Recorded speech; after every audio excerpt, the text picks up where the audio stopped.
Bonjour, je vais vous présenter ce travail portant sur l'intérêt des PCR urinaires dans le diagnostic précoce de la leptospirose.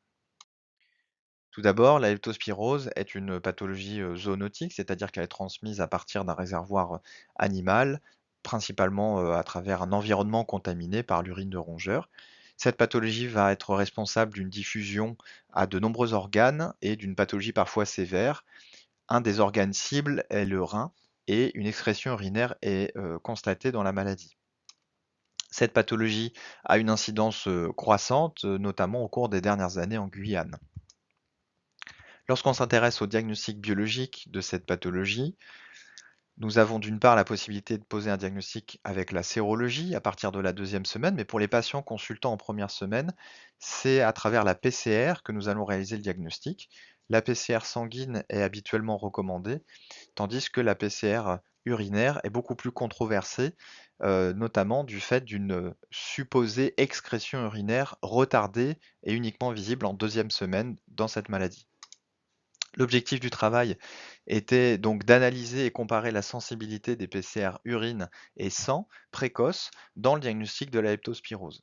Pour cela, nous avons étudié ces tests diagnostiques dans une population d'adultes pris en charge à l'hôpital en Guyane entre 2016 et 2022, ayant bénéficié d'un diagnostic de leptospirose à travers soit une PCR leptospira positive, ciblant le gène ARN16S LIPL32, réalisé dans le laboratoire Biomnis, ainsi que la réalisation d'une sérologie de MAT ou d'IgM positif sans diagnostic alternatif associé.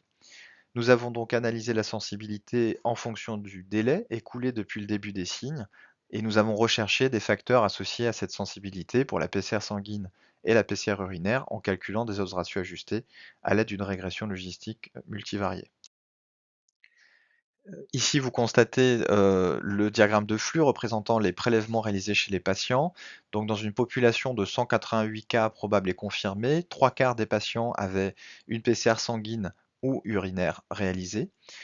Un peu plus de la moitié avaient seulement la PCR sanguine et un peu plus d'un tiers avaient les deux tests réalisés.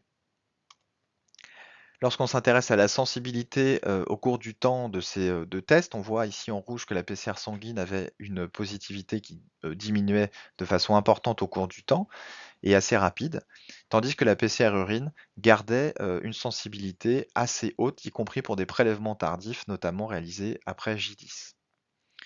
Mais on voit que déjà certains prélèvements dès J2 étaient positifs pour la PCR urine. Ici, vous voyez représenter l'analyse dans ce tableau des facteurs associés à la PCR sanguine positive.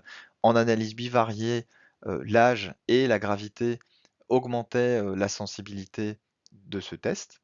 En revanche, l'antibiothérapie préalable et le délai augmenté depuis le début des symptômes étaient associés à une diminution de cette sensibilité.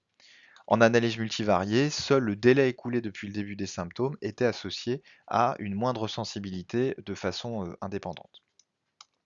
La PCR urine, elle, n'avait pas de facteur associé à sa sensibilité, contrairement à la PCR sanguine, et notamment pas le temps écoulé.